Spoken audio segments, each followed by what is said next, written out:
In Uganda, a rebel group called the Lord's Resistance Army has been fighting the government since the late 1980s in what has become Africa's longest civil war. In an effort to cut support for the rebels, the Ugandan government forced hundreds of thousands of people off their land and into refugee camps. This refugee camp is home to more than 14,000 people. It's a crowded place where most people don't have jobs and children can't afford to go to school. At the camp, we meet a 16-year-old girl named Janet. Her entire family was killed by the Lord's Resistance Army. Her mother is buried near her hut in the camp. Now she lives with her grandparents. Why did your family come here? My father dead. My mom dead also. I come up. Do you have brothers and sisters? No. Just you? Yeah. Me only. I'm alone. Did you have brothers and sisters before? Yes. What happened? They all alive. They killed them. A few miles away, we meet Kenneth Banya, a former brigadier general for the Lord's Resistance Army. Banya has been granted amnesty by the government along with thousands of other rebels and been pardoned for the crimes he committed during the war.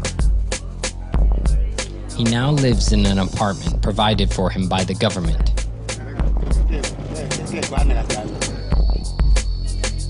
He is also in charge of a government farm where he oversees some of those who suffered from the war.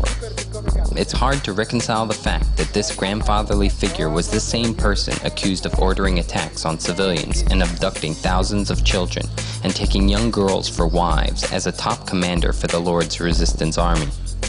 And he admitted to nothing. He said he never ordered attacks on civilians nor ordered kidnappings. But in terms of when Kony's people would attack, when the LRA would attack, yeah. I mean, you were one of the, you would figure out the strategy in terms of where to attack and how to attack and that sort of thing? No, most of these things are done by himself. Just by Kony? By Kony.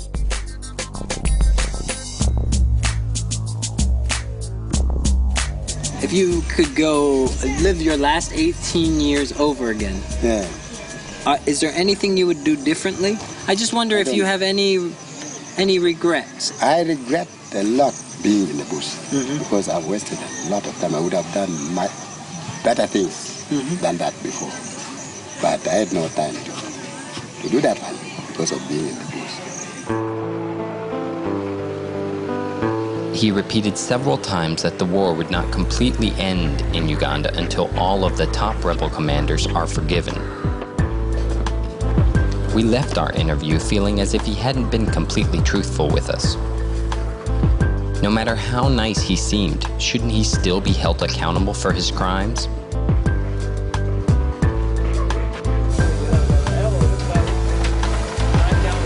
At least for now, we found most people here weren't interested in punishment.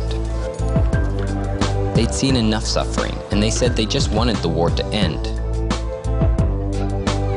Forgiveness, they insisted, was the only way to peace. Good morning, viewers. This is Bishop Ochola, the retired Anglican Bishop of Kidgum Diocese. Real justice is not punishment. Real justice is not killing somebody because somebody has killed your child. That is not real justice. Because what you are doing, you are just becoming like a killer. You are another killer, like him or her. We are not going to kill you. We can give back your life. You have killed us, but we are not going to kill you. Back at the camp, we met Yafis Okut, a former rebel abducted by the Lord's Resistance Army. We're about the same age, but when we were in college, he was in the bush, looting and killing people.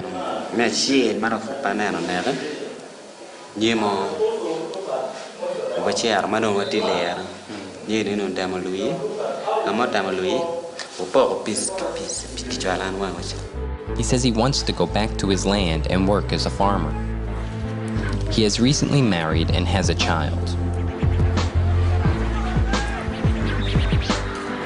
We asked him whether he thought the peace would ever come to northern Uganda. before under the Uganda.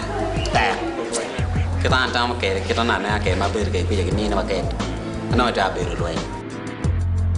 We left Uganda without any firm conclusions. Once the war is over, there will be time to figure out what should become of people like Kenneth Banya. But now it's time to listen to those who've lost loved ones in this war and been driven off their land. And those are the people who are calling for peace. My thinking is, if there is something to do so that peace come into our country, I think it's very good. But the use of peace talk, I know for sure, is very good. And I beg you to put more effort there so that we continue with our peace talk so that our life should be improved.